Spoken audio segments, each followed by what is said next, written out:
আসসালামু আলাইকুম। সবাই কেমন আছেন? আমি আলহামদুলিল্লাহ আল্লাহর অশেষ রহমতে অনেক ভালো আছি। এই সুন্দর একটা সকালে আল্লাহর কাছে লাখো শুকরিয়া। তবে আজকে আমরা যাচ্ছি অফিসের উদ্দেশ্যে। বাট আজকে একটু লেট হয়ে গেছে। তারপরেও আকাশটা পুরো প্রত্যেকটা দিন যদি এরকম সুন্দর একটা সকাল পাইতাম বা প্রত্যেকটা দিন যদি এরকম সুন্দর একটা ওয়েদার পাইতাম, তাহলে রাস্তার মধ্যে এত সুন্দর একটা ওয়েদারে যে বাইক রাইড করতে যে এত মজা বা এত ফিলিং পাওয়া যায় সেটা আর কখনো পাওয়া যায় না। গরমের টাইমেও পাওয়া যায় না, শীতের টাইমে একটু পাওয়া যায়। তারপরও শীত থেকে এই সকালে সুন্দর এই সকালটা অনেক সুন্দর, অনেক ভালো লাগে। কারণ হচ্ছে এই সকালটাতে সুন্দর একটা ওয়েদারই থাকে অন্যরকম। সকাল সকালবেলা এখন বাজে 8টা বেজে 40 মিনিট, মনে হচ্ছে একবারে 9টা 10টা বাজে। মানে ওয়েদারটা হচ্ছে এরকম একটা মেঘলা মেঘলা একটা ওয়েদার। এই ওয়েদারটা হচ্ছে কি সব সময় থাকে না।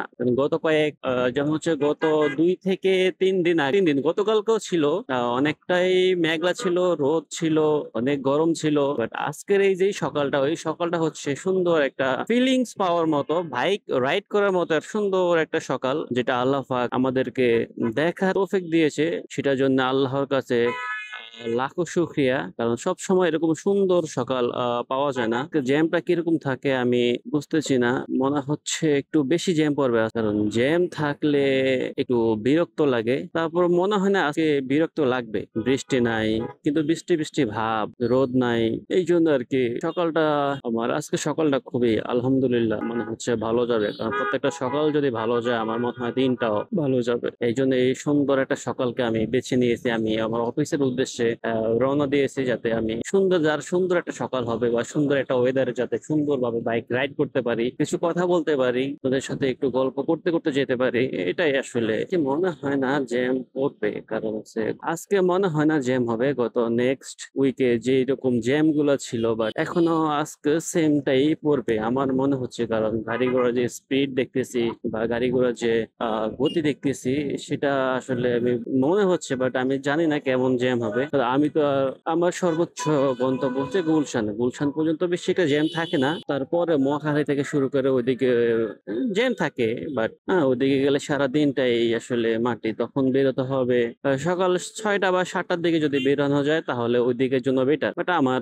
অফিস হচ্ছে গুলশানে, যেহেতু আমি 8টা 9টার দিকে বের হলো, আমি জ্যাম বেশি একটা পাই না। তারপরও আমি অফিসে একটু আগে যাওয়ার চেষ্টা করি। এটা হচ্ছে আমার একটা অভ্যাস, মানে এটা হচ্ছে আমার একটা রোগ বললেই চলে, যে সব সময় একটু অফিসে একটু আগেই যাই। আগে গিয়ে বসে থাকলেও ভালো, কিন্তু একটা জিনিস খেয়াল করছেন কিনা আমি জানি না। দেখেন, আগে যে পরিমাণ বাস থাকতো, আজ এখন সেই পরিমাণ বাসগুলো দেখা যায় না। আর এটা না দেখার কারণটা আমি জানি না। তারপরও দেখা যায় না। আমি লাস্টে কয়েকটা দিন আমি ফলো করতেছি ঢাকা শহরে। আমি আমি যদি বলি, এই ঢাকাতে আপনার যত জ্যাম পড়ে বা যাই কিছু করে, আপনার বাসে, এই বাসগুলো আপনার যত জ্যাম গুলা ফালাবে, মানে এই বাস যে যেখানে মন চায় ওইখান থেকে প্যাসেঞ্জার তোলে, যেখানে মন চায় ওইখানে ব্রেক করে। ওদের ইন্ডিকেটর ঠিক নেই, ওদের কোন দিকে যাবে সেটা ঠিক নেই। দেখেন ওই সামনে একটা বাস তুরাগ, সেটা দেখেন, এটার কোনো ইন্ডিকেটর যে লাগাইছে কোনো এক ইঞ্জিনিয়ার, সেই চিহ্নটা পর্যন্ত নাই। তাহলে এই যে এইসব বাস যে ব্রেক করবে, কোথায় ব্রেক করবে, পিছনে যে এই গাড়িগুলো আছে ওরা কিভাবে বুঝবো আসলে ডানে যাবে না বামে যাবে, এরা কি এখন ব্রেক করবে না কি করবে ওরা? এটাই আসলে বাসের সমস্যা হচ্ছে এটাই। এই জন্য তারপরে আবার কি করে, ওরা যেখান থেকে মন চায় ওইখানে চিপায় ঢোকায় দেয়। তারপরে হচ্ছে যেখানে মন চায় ওইখানে ব্রেক মারে। যাত্রী যদি মাঝখানেও থাকে, মাঝখান থেকে তারা যাত্রী নিতে বাধ্য। মানে ওরা, কি বলবো, ওদেরকে আসলে বলার কিছু নাই। সুন্দর একটা ঠান্ডা বাতাস লাগতেছে গায়ে, মনোমুগ্ধকর একটা বাতাস। এই পাশে যে এই রোড দেখেন, যে জ্যামটা পড়ে না, এটা হচ্ছে সেটা সবসময় পড়ে জ্যামটা। এই জ্যামটা পড়ার কারণ আছে। এই জ্যামটা পড়ার কারণ হচ্ছে কি, ওই যে সামনে যে এই বাড্ডা রোডের, বাড্ডাতে যায় যে 300 ফিটে যায়, আর একটা হচ্ছে বসুন্ধরার দিকে যায়, ফ্লাইওভার আছে। ওই ফ্লাইওভার থেকে যত জ্যাম গুলা, কারণ কিছু গাড়ি চলে যায় আপনার মহাখালীর দিকে, কিছু গাড়ি চলে যায় হচ্ছে বাড্ডার দিকে। তো ওইখানে একটু প্রবলেম হচ্ছে, মানে জ্যামটা ওইখান থেকে হচ্ছে। বাট তারপরে গেলে জ্যাম পাওয়া যায় না আসলে। আমি যদি গেস করি তখন ওইখানে গেলে বুঝতে পারবো যে আসলে জ্যামটা কোথায়। তারপরেও এখন ঢাকা শহরে একটু জ্যাম আগে থেকে তুলনামূলক অনেকটাই কম। আগে যে জ্যামে পড়তাম মোটামুটি ঘন্টা, 1-1.5 ঘন্টা আসলে রাস্তার মধ্যে পড়ে থাকা লাগতো একই জায়গায়। But আগে এখন ওই জিনিসটা এখন আর নাই। বৃষ্টি আসবে মনে হচ্ছে ভালো করেই। যে আকাশ মেঘলা, মেঘলা দেখা যাচ্ছে। ঠান্ডা একটা আভাস পাচ্ছি। মানে বাতাস পাচ্ছি গায়ে। মনে হচ্ছে কোথায়, কোথায় বৃষ্টি হচ্ছে। যে বৃষ্টির একটা ঠান্ডা বাতাস পাচ্ছি। তো যাই হোক, যেটা বলতে চাচ্ছি সেটা হচ্ছে যে পরিমাণের গাড়ি আগে দেখা যাইত সেই পরিমাণের গাড়ি এখন নাই।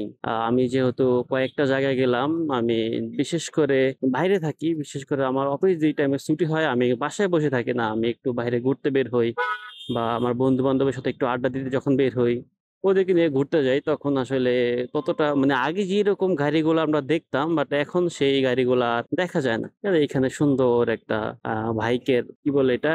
সিরিয়াল। মানে সবসময় বাম পাশে বাইকের জন্য একটা আলাদা লেন্থ থাকে। বৃষ্টি হচ্ছে। বাইকের জন্য আলাদা একটা লেন্থই থাকে। এটা আসলে সবাই জানে। মানে উম গাড়ি ড্রাইভ করে তারা বুঝতে পারে যে আসলে বাম পাশে একটা জায়গা থাকে, সেটা হচ্ছে বাইকের মাঝখান পাকা পাইলে ওরা ঢুকায় দেয়। দেন ব্লক খেয়ে যায় যে বাইকার ভাইয়েরা আছে তারা। এখন তো বৃষ্টির আগে যাইতে হবে আমাকে। বৃষ্টি তো অলরেডি পড়তেছে গায়ে।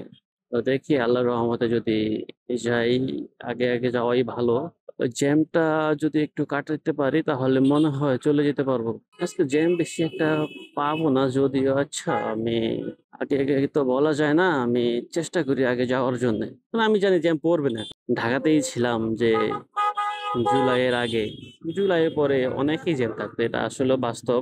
যেহেতু আমি চলাফেরা করছি রাস্তায়, সেক্ষেত্রে আমি কখন জ্যামগুলা পড়তো না এটা আসলে বুঝতে পারতাম। তারপরেও এখন যেটা করতেছি সেটা আগের তুলনায় সেটা অনেক হাজার গুণে এখন রাস্তাতে গাড়ি কমে গেছে, জ্যাম কমে গেছে। গাড়ি কমছে কিনা জানি না, বাট জ্যাম কমে গেছে। আর বাসগুলো আগে থেকে অনেকটাই কম দেখা যায়। আগে যেইভাবে বাস চালাইতো, ওরে বাপ রে বাপ, ওদের জ্বালায় থাকাই যেত না।